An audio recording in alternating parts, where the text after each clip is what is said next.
Welcome to your November 2021 horoscope. My name is Cailin, and today I'm going to be covering the major transits for the month ahead using tropical astrology and the whole sign system.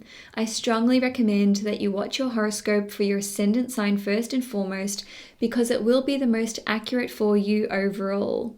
Having said that, if you've got time to watch your sun and moon sign horoscopes as well, go for it, because the sun sign horoscope will tell you more about your life goals and your career, whereas the moon sign horoscope will pertain more to your living circumstances and your family life. Now, I've got an exciting announcement to make. I am putting together 2022 horoscopes for all 12 zodiac signs. So these horoscopes will be super in-depth, and you'll be able to purchase yours on sale if you buy during November or in the first 2 weeks of December. So these will retail for $16.99 US, but you'll be able to purchase yours on sale during that period of time for just $12.99. So please make sure you are subscribed to the channel and checking the website regularly, because there will be an announcement once these are available for sale. And now let's dive into the November horoscopes. Hi Libra Sun, Moon and Risings. Welcome to your November 2021 horoscope. Before I get into your reading today, I'm going to do something a little bit different and pull an animal spirit totem card just to see what energies are going to be with you for the month ahead. Okay, we've got the elephant. I had a feeling you might get this card, and I've even got my own little elephant totem here. So elephants are renowned for having incredible memories, and I feel like this is speaking to you guys carrying some painful memories around with you which are holding you back from achieving a life goal, or maybe they're holding you back from pursuing some kind of creative endeavor. Elephants, to my knowledge, don't have any natural predators other than what humans unfortunately do to them. So this is about recognizing your own true power and that you're only going to be hurt by the things that you do to yourself. So I guess that's my opening message for the month. Now, getting into the horoscope, on the 30th of October, we saw Mars enter the sign of Scorpio, which means it's transiting your second house. It will be transiting your second house for the whole of November and even through till about midway through next month. So this means there'll be a lot of energy and focus on second house matters, which are essentially your finances, your resources, and your values and valuables. Okay, with Mars here and then with the Sun also in the second house, you will be looking at procuring new valuables or possessions. On the 7th of November, Mercury is also going to join these two planets. So you're going to be looking at money-making activities. Maybe you are trying to introduce a new stream of income to your finances. Maybe you're going to have a lot of expenses this month that you need to take care of. It doesn't necessarily need to be annoying expenses. This could be you going out and investing in something that you've wanted for a long time. Mercury rules over the 9th house, which represents education and travel. It also rules over the 12th house, which represents spirituality and divination. So maybe some of you are buying plane tickets, or maybe you're investing in your education. Maybe you're buying an oracle deck or a tarot deck. And on a different level, with Mars being in your second house, this can see you investing in something to do with metals or with tools or some kind of equipment. With Mercury and Mars both in your second house, you may be purchasing a new vehicle, whether that's a car or a motorbike. Maybe you're buying a ride-on lawnmower. Maybe you're just looking at purchasing something which is electrically powered or motor-driven. This could also extend to equipment for said vehicles, such as Kevlar protective gear, helmets. Maybe you're buying a new engine. Maybe you need a new battery. These aren't the most fun topics, but you know, that's just me. Maybe you're super into cars. On a different note though, with Mars ruling over your 7th house of partnerships, you may be buying a gift for someone special in your life, whether that is a romantic partner, whether that's a friend, or perhaps you are purchasing gifts for clients that you have. Now, you may be investing in resources. So with the Sun being in your second house, you might be looking at purchasing gold. Within the first few days, the moon is also going to join the sun and Mars in your second house, so you may be looking at purchasing silver. Now, the second house represents our values and our priorities. Given that Mars rules over your seventh house of one-on-one relationships, you may be reassessing what your values are in your relationships, what it takes to have a healthy, loving partnership with another person. This could be romantic, this could be platonic, this could be a friendship, or this could be a business relationship. The seventh house rules over all kinds of one-on-one relationships. Now, you may be engaging in money-making activities. Maybe you're scoping out new clients. Maybe you're looking at adding new services to some kind of business that you're a part of or that you own. Now, on the 4th or 5th of November, depending where you live in the world, there will be a new moon in Scorpio in your second house. Once again, this is all to do with your finances and your resources and your values. Now, this new moon will be in a wide conjunction with Mars, which is the ruler of the new moon. So Mars will still be in Scorpio, which means that this is an extremely powerful new moon. The new moon will be in exact opposition with Uranus in Taurus in your 8th house. So we can now see that your second house and your 8th house are both activated and they're both money houses. So there's really a big focus on your financial security, but also your emotional security, which is represented by the 8th house. New moons indicate a new beginning taking off somewhere in our lives. So this can see you welcoming a new stream of income, and this could involve new services that you are offering. This could involve the exchange of services with another person. This could see you entering into a new contract or collaboration with another individual. And I say that because Mars rules over your 7th house of one-on-one relationships, and it also rules over trade and exchange. Now, you may be setting a new financial goal for yourself. Maybe you are wanting to achieve total financial independence, as indicated by this new moon being conjunct Mars. Mars represents being the first to do something, but it also represents independence. So maybe you are looking at innovative new ways to achieve this financial independence. This new moon in your second house will actually be squaring Saturn in Aquarius in your 5th house. So maybe you are wanting to rely on your own creative gifts and talents as indicated by the 5th house. Now, the fact that there is a square here to Saturn, no less, shows that this will be quite a challenge for you. Maybe you've never opened your own business before. Maybe you've never received money or resources in exchange for your natural gifts and talents.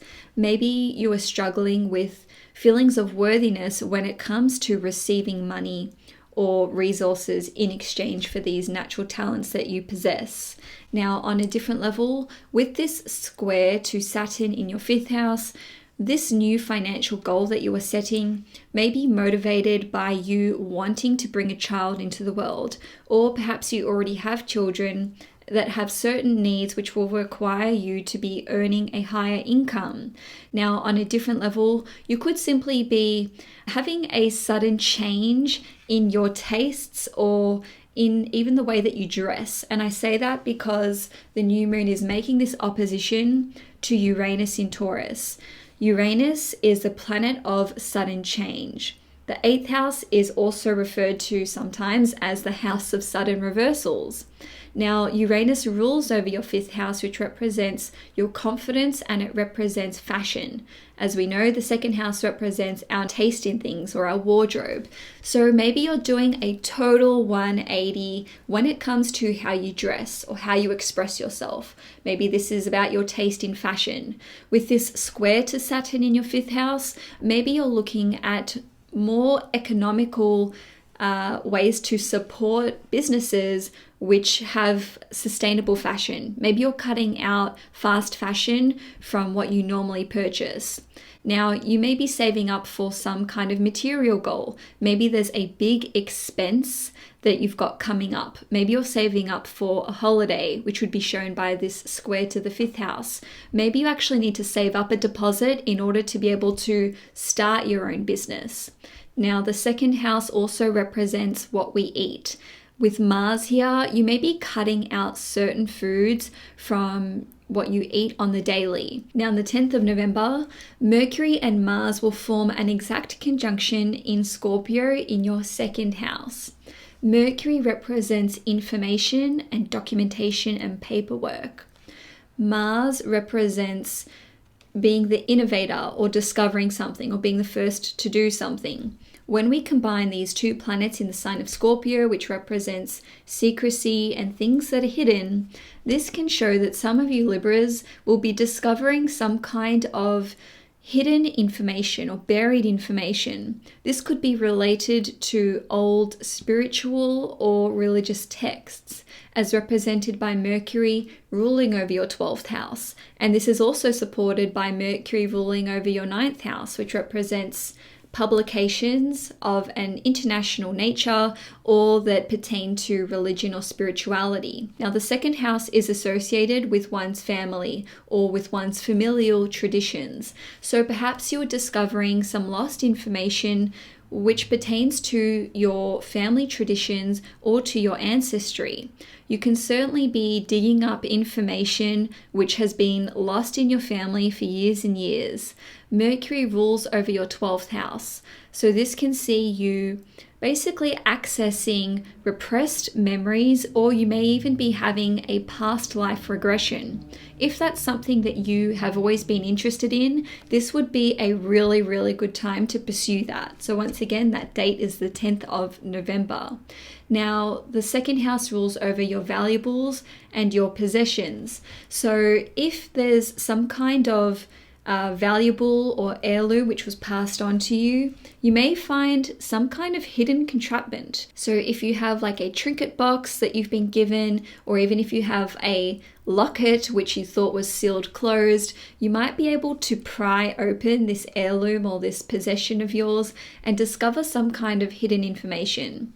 Another less exciting way that that can play out is someone may have given you an old coat and then you find something in your pocket, but that's taking it pretty far. Now, on a different level, you may just be collating some information. As I mentioned, Mercury is related to paperwork and documentation, so perhaps you are gathering this information which is connected to spiritual texts or religious texts, or paperwork or documentation which basically belongs to ancient worlds which have long been forgotten. Maybe you're putting these resources together because you want to write a book, or maybe you have discovered an old collection of photographs that you want to publish. If you are wanting to circulate these, you certainly can do so, and you may have a lot of success with this because Mercury rules over your 9th house, which represents publications. So any kind of report or book or documentary or portfolio that you're putting together, which pertains to all of these aforementioned things, can be circulated quite widely, and these can certainly be appreciated by your fellow peers in the industry. Now, lastly, with this transit, this is an awesome time for you to sell off old possessions or valuables, because Mercury represents selling things and Mars represents doing things with speed.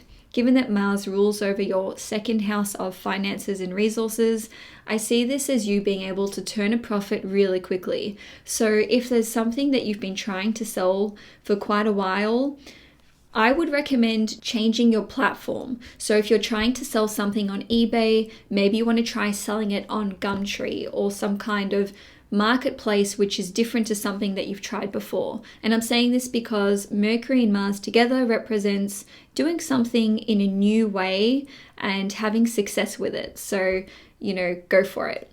Now, on the 14th of November, we are going to see Mercury in Scorpio in your second house, making an exact opposition to Uranus in Taurus in your 8th house. Just 4 days later, we are going to see Mars in Scorpio, making the exact same opposition to Uranus in your 8th house. So I'm going to interpret these transits together.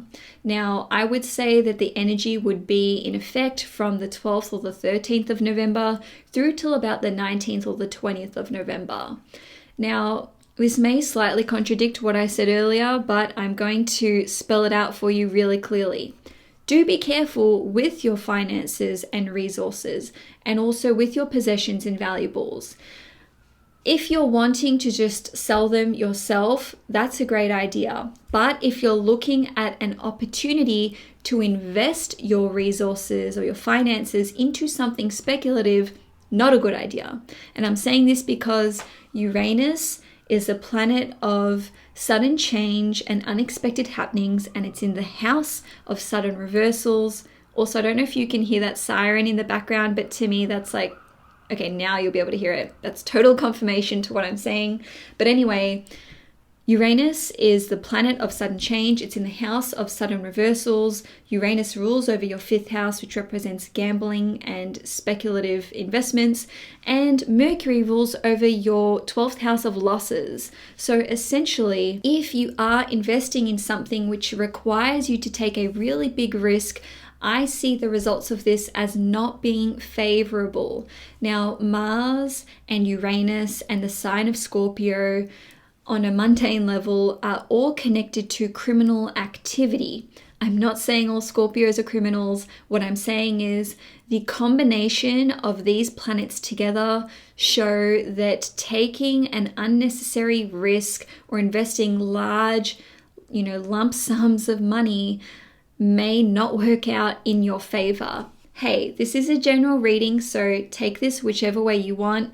I am going to refer to my animal oracle card, which represents having wisdom and moving slowly. Elephants take a long time to trust someone. So if this is about doing business with a person who you don't really know that well, make sure that you're doing your due diligence. Now, on a different level, a financial stream of income that you have may simply dissolve or dissipate, and this can be of your own volition. Maybe you are no longer offering certain client services. Maybe you're having to trim your database of clients. Maybe you're simply not able to service the amount of clients that you currently have. Now, maybe you are no longer being supported by a certain business partnership or a relationship that you're in. And this is shown by Mars ruling over your 7th house of one-on-one relationships. All of this can happen very suddenly, and on a different level though, you may just be discovering a secret or some kind of scandalous information.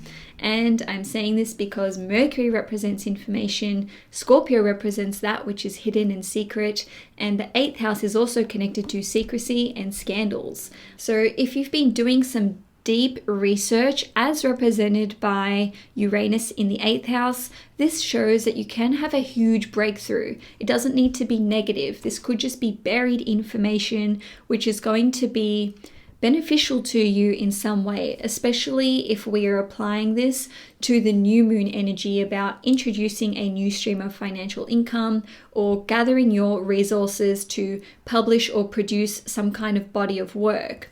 Now, on the 19th of November, we are going to see a lunar eclipse at 27 degrees in Taurus in your 8th house. This eclipse has mostly beneficial aspects going on. Now, when we are looking at new moons and full moons and certainly eclipses, we want to analyze what the ruler of this eclipse is doing. So the ruler of Taurus is Venus. This is your ruling planet. Even if you have no planets in the sign of Taurus, this is still going to impact you in such a significant way. So lunar eclipses are essentially full moons on steroids. This means that a very powerful ending is going to take place with regard to an 8th house matter.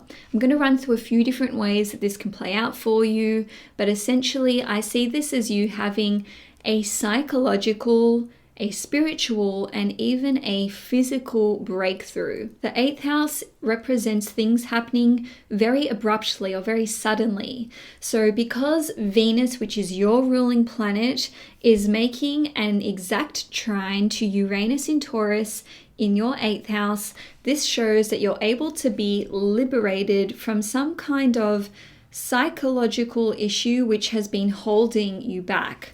Venus represents relationships, finances, resources, valuables, and our values.